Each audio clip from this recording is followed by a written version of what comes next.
Muy bien, pues muy buenas tardes. Estamos aquí con Carlos Javier Garrido, que es un querido compañero y amigo, profesor de Historia de Ciencias Sociales en un instituto que se llama Instituto Francisco Marín de Siles, donde estuve yo varios años.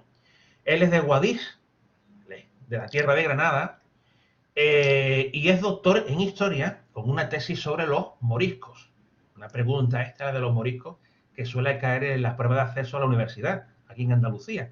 Entonces, como yo no sé lo que son los moriscos muy bien, y mis alumnos tampoco, pues le pedí ayuda a Carlos y que nos cuente un poquito qué es eso de los moriscos. Buenas tardes, Carlos, ¿cómo te encuentras?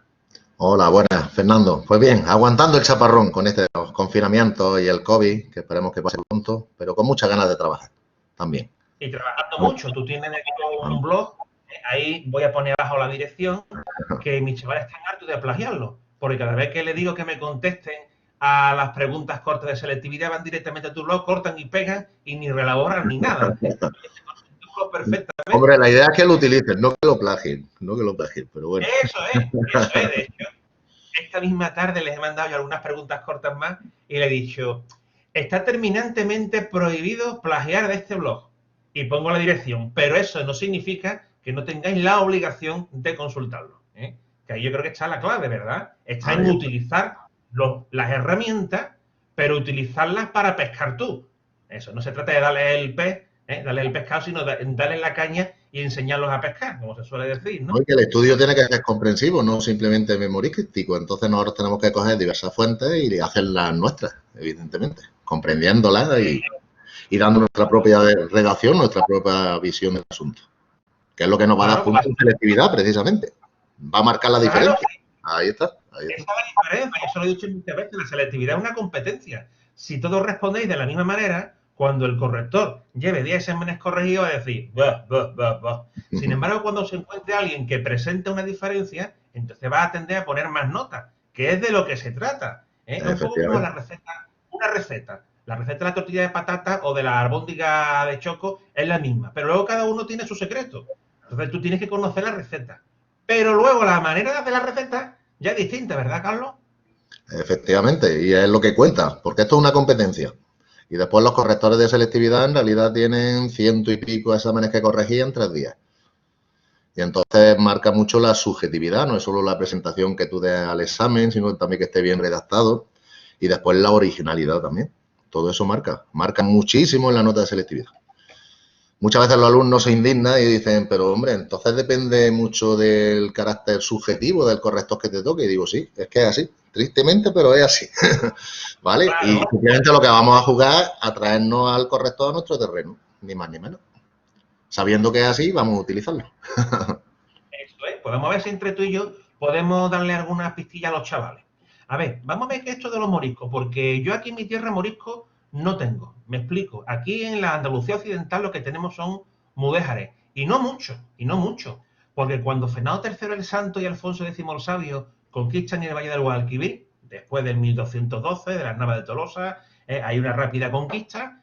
Y en un principio en unas ciudades se vacía y en otras ciudades se deja al personal. Por ejemplo, en Jerez. En Jerez se deja a los musulmanes viviendo bajo dominio cristiano. Un musulmán bajo dominio cristiano es un mudéjar. Pero ¿qué pasa? Que en 1264 hay una revuelta, la llamada revuelta mudéjar. Y esa revuelta, que decían hasta hace poco que duraba unos meses, parece ser que dura 2 o 3 años.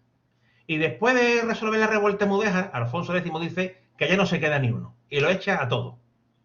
Se va a repoblar mediante el sistema de repartimiento con castellano, fundamentalmente castellano. Y mudéjares no va a haber ni uno. Bueno, va a haber algunos, los llamados moros del rey, que los traen de fuera, pero realmente la población es una población que viene de otras latitudes, viene de Castilla, viene de Soria, de Burgos, de Ávila, vienen algunos de Portugal, vienen algunos de Navarra, de Cataluña, pero fundamentalmente gente de Castilla. Sin embargo, en lo que son las provincias actuales de Málaga, Granada y Almería, esto no va a ser así, porque Carlos, cuéntanos a los chavales qué es lo que va a ocurrir en ese territorio desde que Alfonso X conquista toda esta zona. Bueno, pues como sabéis y habréis visto en los temas de historia medieval de España, pues en el siglo XIII hay un avance muy fuerte del proceso de reconquista en todo el Valle del Guadalquivir, pero va a sobrevivir un reino musulmán en Andalucía, que va a ser el reino nazarí de Granada. ¿Por qué pervive ese reino? ¿Por qué pervive ese reino musulmán independiente y no se culmina en el siglo XIII el proceso de reconquista? Aquí se mezclan varios factores. El primer factor es la habilidad diplomática de los nazaríes, que cuando ven que está cayendo todo el resto del Andaluz, todo el Valle del Guadalquivir y también la región de Murcia, deciden hacerse vasallos de los castellanos. Y de hecho colaboran con las tropas castellanas en la conquista de Jaén, en la conquista de Sevilla, en la conquista de Córdoba, ¿vale?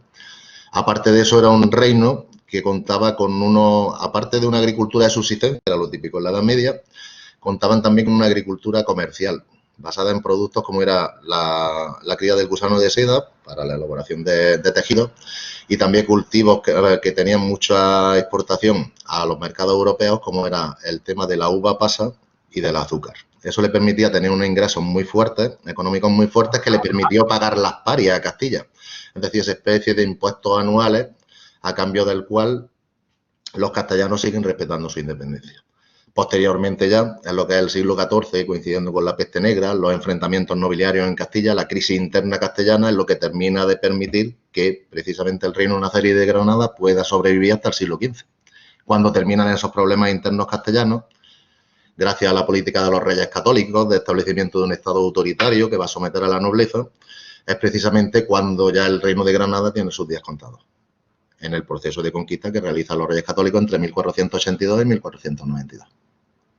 Una guerra en la que se aprovecharon de las rivalidades internas que había en la familia nazarí, porque mucha gente piensa que todo esto fue contra Boabdil, pero Boabdil fue en el fondo un personaje secundario, ¿verdad? No, de hecho, ahí se estaban peleando Boabdil y su tío, el Zagal. Precisamente, había un enfrentamiento interno muy grande y eso llevó incluso a la ruptura de hecho del reino de Granada, en una parte que era leal a Boabdil, que sería más bien la zona de Granada, y después la parte leal al Zagal, que era la zona de Almería, la zona de Guadix, la zona de Baza. ¿Vale? Ese proceso de conquista va a ser... ¿Sí? No, que llegó a ser capturado 2 veces, si no recuerdo mal, por los reyes católicos, Efectivamente, sí, y sí, hubo sí, 2 acuerdos con Boabdil, que al final se convirtió en sí, vasallo, que al final no lo cumplió. le prometieron que le darían un señorío, ¿verdad? Sí, pero Fue un cuando juego de volvía a tronos, Granada, un es juego de que, tronos. es que él cuando volvía a Granada y mostraba el acuerdo, pues evidentemente los musulmanes de Granada decían de eso nada, de eso nada, vamos a seguir resistiendo, vamos a seguir el enfrentamiento con el Zaga, etcétera. Pero bueno, en la conquista del Reino de Granada hay dos etapas muy marcadas, muy diferentes, sobre todo en lo que es la actitud de la corona con respecto a la población que hay en el Reino de Nazarí. Y es que la primera fase es una fase de guerra total, donde los enfrentamientos son muy fuertes. Todavía el reino de Nazarí de Granada se siente fuerte y entonces lo que hay es hay una política de los reyes católicos de lucha que va a determinar la expulsión de los mudéjares, de los musulmanes que había en esas zonas. Y entonces en la parte de Málaga, en la parte de Loja, incluso en la parte de Ronda, lo que va a producirse entre 1482 y 1487 es una política en la que los musulmanes son derrotados a través de enfrentamientos y por tanto van a ser expulsados de esas localidades, perdiendo sus propiedades, etcétera, y se van refugiando en las zonas que siguen bajo dominio musulmán. Sin embargo, a partir de 1488 cambia la política de los reyes católicos y empiezan a aplicar una política de capitulaciones. A partir de ese año, precisamente 1488, es cuando entra la ofensiva en la parte oriental del reino, a la zona que dominaba el Zagal, y va a ser la conquista en 1489 de Guadix, Baza y Almería. Y allí ya se implanta una política de capitulaciones. Los musulmanes se rinden a cambio de seguir manteniendo su religión y además seguir conservando sus propias leyes, sus propios tribunales de justicia y seguir conservando sus propiedades.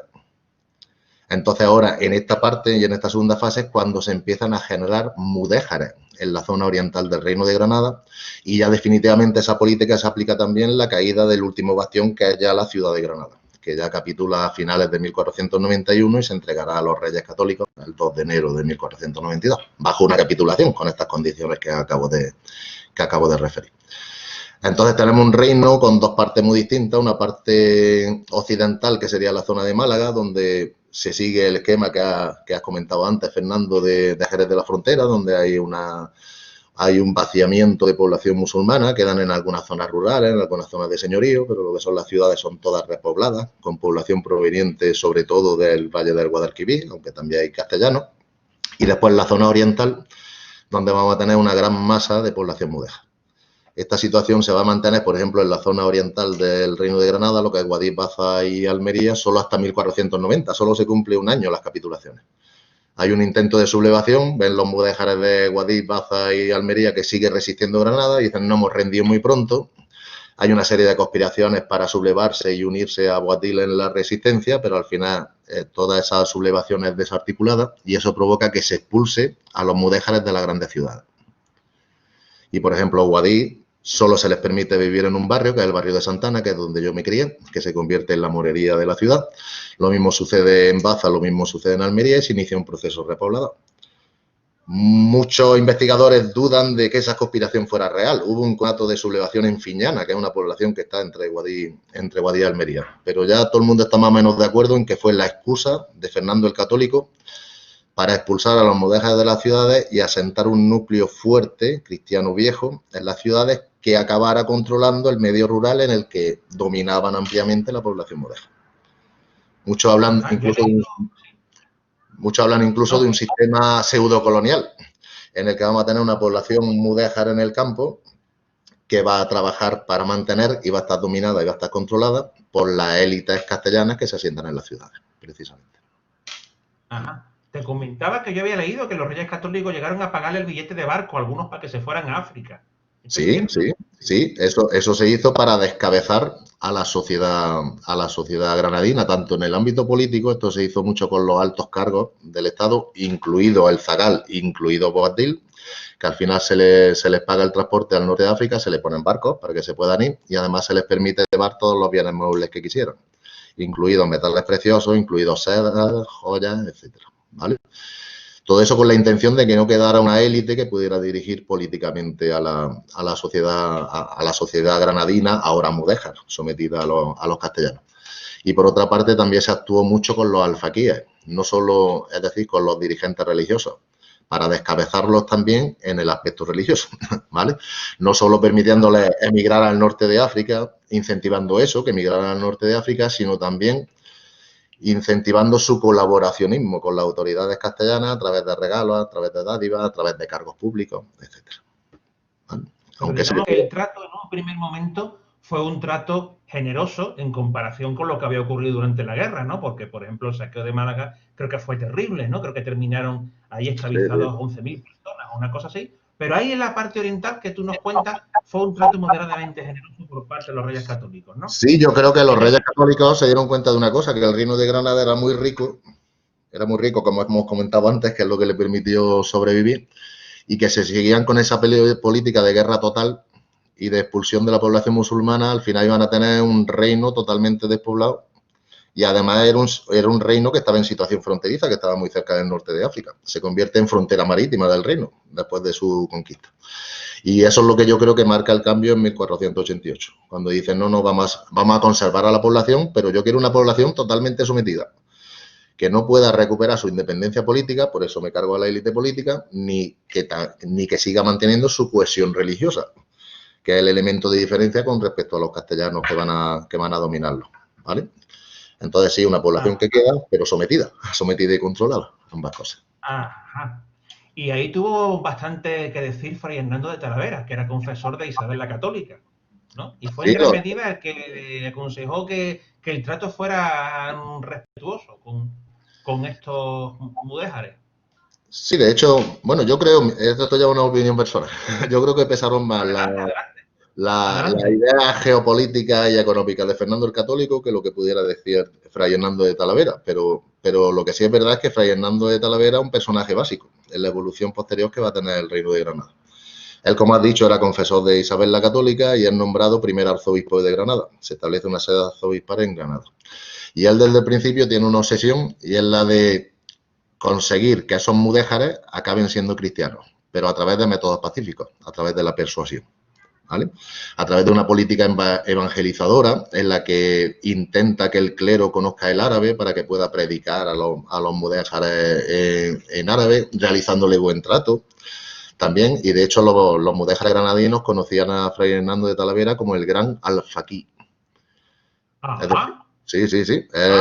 El mote que le daban, es decir, que ellos lo consideraban como una persona santa y como una persona de entidad religiosa, como un guía religioso y un guía espiritual, aunque era un arzobispo cristiano y ellos eran musulmanes, ¿vale? Eso ya dice mucho. Sin embargo, Fray Hernando, por las buenas. Sin embargo, Fray Hernando de Talavera va a tener un problema. Bueno, tenía en realidad dos problemas. El primer problema es que era de origen judío converso, ¿vale? Y el segundo problema es que su política conciliadora con los mudéjares va a chocar con las posturas más intransigentes que va a defender el cardenal Cisneros, que era arzobispo de Toledo. Cuando Fray Hernando de Talavera se desplaza hacia el reino de Granada, queda alejado de la corte. Y entonces su influencia política va mermando con el tiempo. Y su espacio lo va a ir ocupando Cisneros. Cisneros tenía una ideología de recuperar la pujanza de la Iglesia Católica a través de reformas. De hecho, establece una reforma previa a toda la época de la Reforma Protestante, de la Contrarreforma Católica. Él tiene una obsesión de reformar a la Iglesia española, pero a la vez tiene una obsesión que va a coincidir con los intereses de Fernando el Católico, de que si yo quiero un Estado autoritario, quiero un Estado en el que todos los súbditos me acepten como la máxima autoridad, camino de la monarquía absoluta, digámoslo así, pues necesito, ya que la monarquía absoluta es de derecho divino, para que mis súbditos sean leales, todos ellos deben ser cristianos católicos. ¿Y cómo voy a conseguir eso? El proceso de evangelización es muy lento y los éxitos que tuvo Fray Hernando de Talavera a efectos prácticos fueron muy escasos. Entonces él decide una política dura, una política de conversión obligatoria de los mudéjares al cristianismo, ¿vale? Y va a ser la que va a acabar prevaleciendo. Lo que hace Cisneros es ir a Granada. Esto rompe descaradamente las promesas de los reyes católicos. Rompe las capitulaciones totalmente, porque lo que hace Cisneros es ir a Granada en 1499 y empieza a molestar a los llamados elches. Los elches eran población de origen cristiano, pero que se había convertido al Islam, ¿vale? Y dentro de las capitulaciones se había indicado que no se iba a molestar a esas personas para que volvieran al cristianismo, se los consideraban renegados, pero se iba a respetar esa conversión al Islam.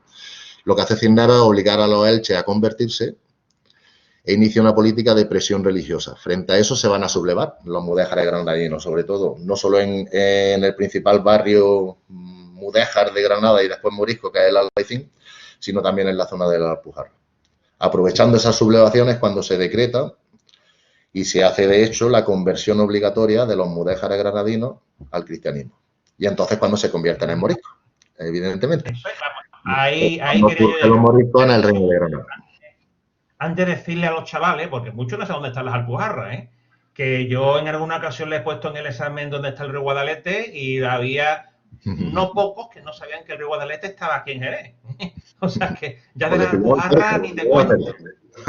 Ya ni te cuento las Alpujarras. Las Alpujarras están en Granada, en la provincia de Granada, están cerca del mar, pero son altitudes muy considerables.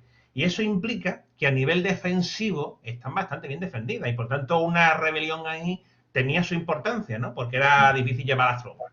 Entonces, además que era una zona totalmente mudéjar, que estaba habitada al 100% por mudéjares. Allí apenas había población cristiano vieja y tampoco había ningún núcleo urbano cercano que la pudiera servir de control. No es lo mismo que la zona de la Hoya de Guadí o la Hoya de Baza o el campo de Almería. Entonces va a ser una zona muy proclive a la sublevación, precisamente por eso, por la fácil defensa y la ausencia de población cristiana vieja que controlara de manera efectiva el territorio. Hay dos opciones para todos estos mudéjares. O te vas o te conviertes en morisco. Entonces, explícanos eso qué significa morisco. Vale, morisco significa simplemente población de origen musulmán que ha sido convertida al cristianismo, pero que sigue manteniendo a nivel privado muchas cosas, muchas veces porque la presión religiosa va a ser muy fuerte, sigue manteniendo una cultura, sigue manteniendo una lengua y sigue manteniendo una religión característicamente musulmana o islámica. En este sentido. Eso es un morisco. Y vive bajo dominio cristiano. Ahora es cuando surgen los moriscos en el Reino de Granada entre 1500 y 1501, que es cuando se producen las sublevaciones y cuando se van derrotando y se firman nuevas capitulaciones. En esas capitulaciones lo que se establece es que van a ser a todos los efectos cristianos, que dejan de pagar impuestos específicos de los musulmanes, que tienen que cumplir las obligaciones de los cristianos, pero tienen un punto a favor, y es que tienen los mismos derechos, las mismas obligaciones que sus vecinos castellanos, que sus vecinos cristianos viejos. Esto va a generar un problema y es una de las causas del posterior problema morisco que vamos a tener durante el reinado de Felipe II. Y es que sí, en principio, esos moriscos son a efectos legales cristianos, a efectos reales no lo son, porque gran parte de ellos, si no la mayoría, siguen conservando su religión musulmana, pero en el ámbito privado. Hacerlo en el ámbito público sería delito y, por tanto, perseguible por la Inquisición, ¿vale? Pero, ¿qué sucede? Que los reyes católicos desde el principio se dan cuenta de una cosa. Los musulmanes me han estado pagando los impuestos que le pagaban a los nazaríes, que eran impuestos altísimos. Si ahora tienen los mismos derechos que los cristianos, esos cristianos pagaban muy poquitos impuestos, solo los impuestos castellanos, y además tenían franquezas. Le habían dado excepción de impuestos para fomentar la repoblación de los núcleos urbanos en el Reino de Granada. Y entonces los moriscos desde el principio piden tener esas mismas franquezas. ¿Qué pasa? Que a la corona no le salen las cuentas. Y al final lo que van a establecer de manera casi inmediata son los llamados servicios moriscos y el impuesto de la farda, que eran dos impuestos que pagaban solo la población de origen morisco. Es decir, que si tú te quieres atraer a la población morisca y quieres que su conversión sea finalmente sincera, la peor manera que la podías conseguir es destacando desde el principio: tú eres diferente, ¿vale? Es la misma actuación que tienen los padrones de asistencia a misa. Mientras que los cristianos viejos también tenían la obligación de asistir a misa todos los domingos, pero no había ningún control ni por parte de los curas, a no ser que fuera un caso muy extremo de que no iba nunca a misa. Los cristianos viejos faltaban de manera sistemática a misa y no tenían que dar cuenta a nadie. Sin embargo, después de la conversión, se elaboran los padrones, que es el listado de todos los moriscos, tanto población masculina como femenina, y también niños que estuvieran ya en edad de confesar y de comulgar, ¿vale? Y entonces los curas, antes de la misa, leían la lista para ver que estuvieran presentes, y si no, los multaban. Es decir, tú le estás diciendo: eres de la comunidad cristiana, pero tú eres distinto, a ti te tengo que controlar. ¿Entiendes? Entonces, desde el principio fue el deseo de asimilar a los moriscos, de decir: tenéis que ser cristianos sinceros. Y además, no solo tenéis que ser cristianos sinceros, sino en vuestro corazón, sino también en vuestra apariencia, y por tanto os tenéis que comportar como cristianos, tenéis que dejar de hablar árabe y hablar castellano, tenéis que dejar de vestir vuestros vestidos tradicionales, tenéis que dejar incluso de comer. Hay procesos inquisitoriales que simplemente se procesa a moriscos por comer sentados en el suelo, en cojines, en vez de sentados a una mesa, como comían los cristianos viejos. Entonces, ya pasamos no solo de una presión religiosa, que va a ser muy intensa, que busca la conversión real de los moriscos al cristianismo y que dejen de practicar su religión en el ámbito privado, sino que estamos hablando de una política total de aculturación. Y esa política se va a ir realizando cada vez más intensa. Precisamente durante el reinado de Juana la Loca, bueno, la regencia de Fernando el Católico, porque allá no se le dejó nunca reinar de manera efectiva, en 1511 cuando se empiezan a establecer las primeras medidas de aculturación, ¿vale? Primeras medidas sobre lengua árabe, sobre vestidos, sobre alimentos, etcétera. Posteriormente eso llevará a los acuerdos de 1526 de la Capilla Real de Granada, en la que se establecen unas medidas muy duras, tanto de presión religiosa como de aculturación. Lo que pasa es que esas medidas a nivel general se quedaron frenadas gracias a que los moriscos pagaron un servicio extraordinario de 50.000 ducados, 50.000 ducados anuales. Entonces lo que hace Carlos V, que necesitaba mucho dinero por su política internacional de la Universitas Cristianas, ¿verdad?, que ya habéis dado en el temario, pues acepta el acuerdo de dejar esas medidas en stand-by, de dejar también a la Inquisición, la actuación de la Inquisición, que fuera bastante laxa en el Reino de Granada, gracias a ese pago. Eso va a acabar ya con Felipe II. La política de Felipe II, como ya bien sabéis, es una política de defensa del cristianismo, de defensa de la contrarreforma, de integrismo religioso, digámoslo así. La presión contra los moriscos se va a acentuar cada vez más y eso es lo que motiva la Real Cédula de 1567, ¿vale?, en la que se ponen en vigor todas las medidas de la Capilla Real de Granada de 1526, incluso más duras, ¿vale? Se extienden a otros ámbitos que la congregación de la Capilla Real no había tocado, como el uso de los baños moriscos, por ejemplo, ¿vale? Y eso es lo que motiva, va a ser una de las razones que motiva la sublevación morisca de 1568. 1568, sublevación morisca. En la Navidad. Son las llamadas aquí en el Reino de Granada las Navidades de Sangre. Es cuando se sublevan, en la Nochebuena de 1568, los moriscos.